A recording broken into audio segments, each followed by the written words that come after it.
Hey everybody, this is Matt. I'm here with Matthew McDonald, who just happens to be my brother as well. Sean, why don't you tell us a little bit about what you do?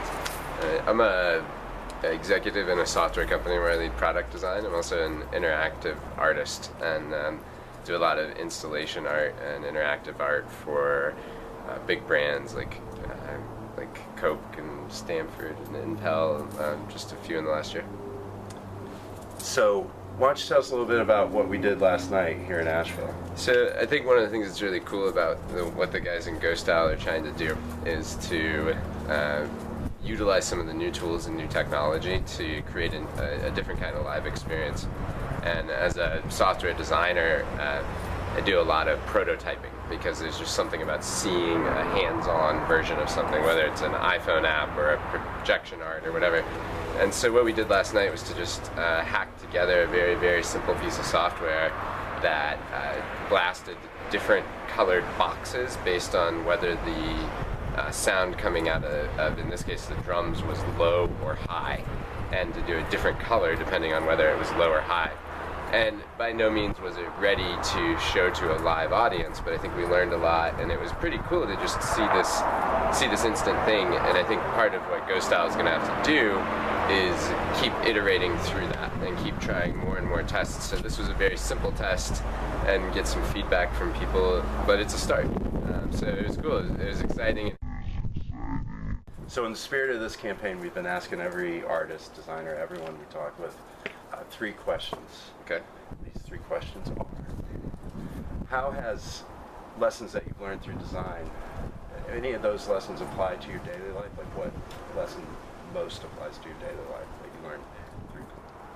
It's a good question. I think, you know, in design, especially working in software design, you just have to throw stuff away a lot. You have to get rid of things, and it hurts sometimes because you worked really hard on them, but they're wrong, and it's better to build something new that's completely right than to keep trying to polish the turd or make this thing that isn't good.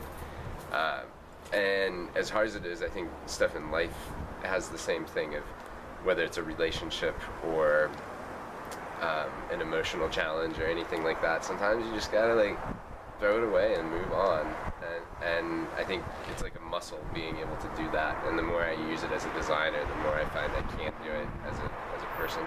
Nice. What life lessons have you, in turn, vice versa really, Right. have you learned that you apply to design? I think that one's for a lot of designers, and myself included, it's empathy. Good design is about empathy and being able to think about someone else instead of yourself. Because the way I use a piece of software isn't necessarily the way that the person who's going to use the piece of software wants to use it. So if I design a live stage performance tool for Ghost Style, it may make no sense because I'm not a professional musician. And so in life, obviously, being able to be empathic and see things from someone else's point of view, and to do it without them telling you what their point of view is an important skill. And in design, I think it's kind of the skill.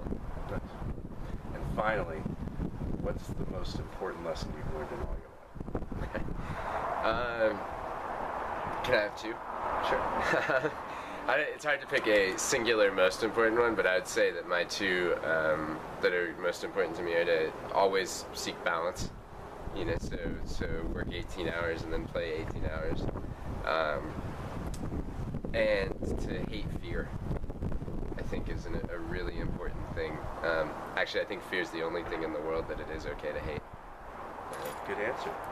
That's my brother, everybody. Love you, bro. Love you too.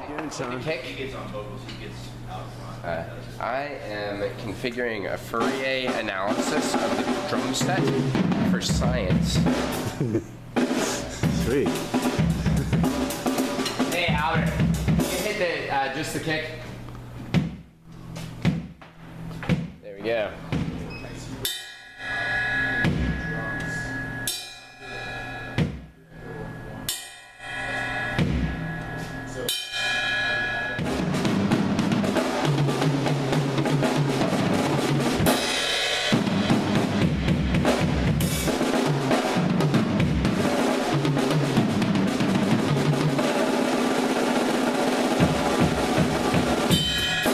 How that was